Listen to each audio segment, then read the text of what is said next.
শীত মানেই বাংলার ঘরে ঘরে বাঙালি পিঠাপুলির মহা উৎসব।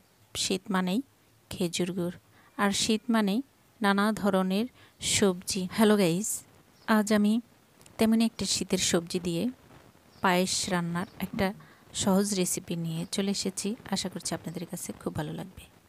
এই রেসিপিটা আমাদের মানিকগঞ্জ এলাকায় খুবই জনপ্রিয় একটি রেসিপি। আসসালামু আলাইকুম ভিউয়ার্স, আমার টুকিটাকি চ্যানেলের পক্ষ থেকে আপনাদের সবাইকে স্বাগত জানাচ্ছি আমার রেসিপিটা দেখার জন্য।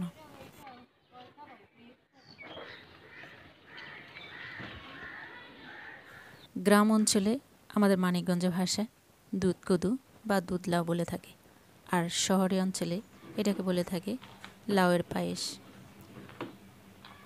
তো লাউয়ের পায়েস তৈরি করার জন্য অবশ্যই একটা লাউয়ের প্রয়োজন, আর সেই লাউটা হতে হবে অবশ্যই কচি। খুব বেশি কচিও না, তাহলে লাউয়ের পায়েসটা কালো কালচে বর্ণ ধারণ করবে। তবে খুব বেশি বাতিও নেওয়া যাবে না, অনেক বড় ধরনের বিচি হয়ে গেছে এরকম লাউ নেওয়া যাবে না, তাহলে লাউয়ের পায়েসটা খেতে কিন্তু টক লাগবে। আর লাউয়ের খোসাটা ছাড়ানোর সময় অবশ্যই খেয়াল রাখতে হবে যেন সবুজ অংশটা না থাকে। তো আমি লাউটাকে ছিলে নিয়েছি, আমি 4টা টুকরো করে নিয়েছি। এই লাউয়ের মাঝখানে যে নরম অংশটা থাকে, এই নরম অংশটা কিন্তু অবশ্যই কেটে ফেলে দিতে হবে। তো আমি মাঝখান থেকে এই নরম অংশটাকে কেটে নিচ্ছি। আমি লাউগুলোকে ভালো পরিষ্কার পানিতে ধুয়ে নিয়েছি। এবার একটা গ্রেটারের সাহায্যে গ্রেট করে নেব। আপনারা কিন্তু বটির সাহায্যে খুবই নিপুণ হাতে এটাকে কুচিয়ে নিতে পারেন। আমার মাকে দেখেছি বটির সাহায্যেই নিপুণ হাতে খুব মিহি করে কুচিয়ে নিতেন। এবার আমি এই কুচানো লাউগুলোকে বেশ কয়েকবার ধুয়ে নেব, যাতে এর মধ্যে কোনো রকম কষ না থাকে। তা আমি অফ ক্যামেরায় 3 থেকে 4 বার পরিষ্কার পানিতে ধুয়ে নিয়েছি। দেখুন একদম ঝরঝরে দেখা যাচ্ছে। এবার আমি একটা চালনির মধ্যে ঝরা দিয়ে এই বাদামগুলোকে ছিলে নেব।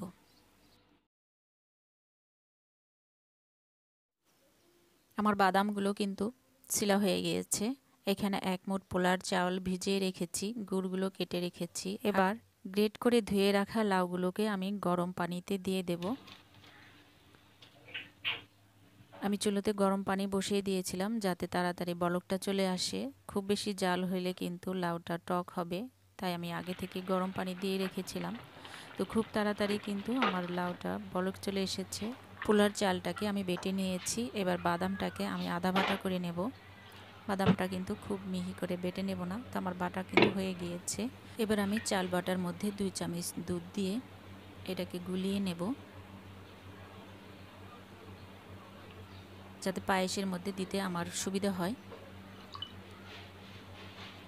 এবার আমি বাদাম বাটার মধ্যেও 1 চামচ দুধ দিয়ে এটাকে একটু গুলিয়ে নেব। তো আমি কিন্তু বাদামটা আধা বাটা করে নিয়েছি, খুব মিহি করিনি, এতে খেতে কিন্তু ভালো লাগে। এবার সেদ্ধ করা লাউটাকে কিন্তু আমি হাত দিয়ে চেপে চেপে পানিটাকে বের করে নেব। আপনারা চাইলে কিন্তু একটা পাতলা সুতি কাপড়ের মধ্যে চিপড়ে পানি বের করে নিতে পারেন।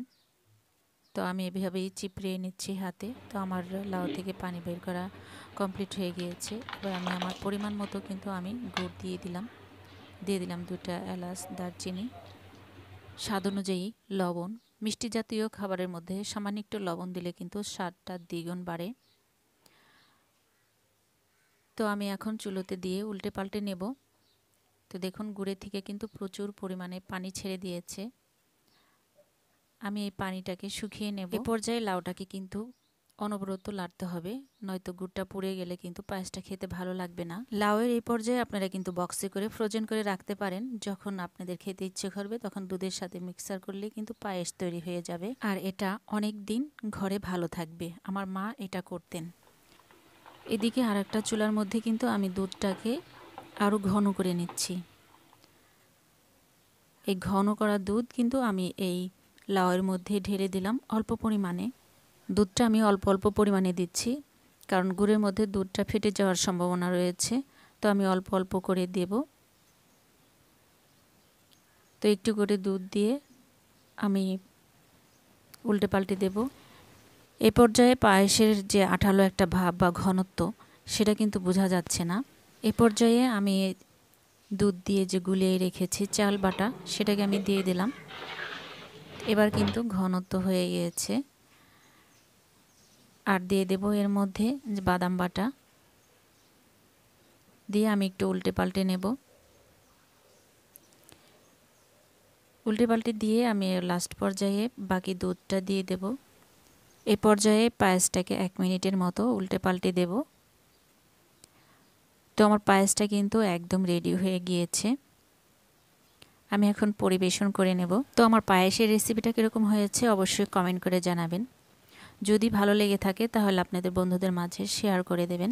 আর আপনি যদি আমার চ্যানেলে নতুন বন্ধু হয়ে থাকেন তাহলে চ্যানেলটাকে সাবস্ক্রাইব করে পাশে থাকা বেল আইকনটি অল প্রেস করে দেবেন, যাতে নতুন কোনো ভিডিও আপলোড দেওয়ার সাথে সাথে নোটিফিকেশনটি পৌঁছে যায় সবার আগে আপনার কাছে। আর যদি অলরেডি সাবস্ক্রাইব করে থাকেন তাহলে অসংখ্য অসংখ্য ধন্যবাদ। আজ এ পর্যন্তই, আবার দেখা হবে নতুন কোনো ভিডিওর মাধ্যমে। সে পর্যন্ত আপনারা ভালো থাকবেন, সুস্থ থাকবেন, আর আমি বিদায় নিচ্ছি। আল্লাহ হাফেজ।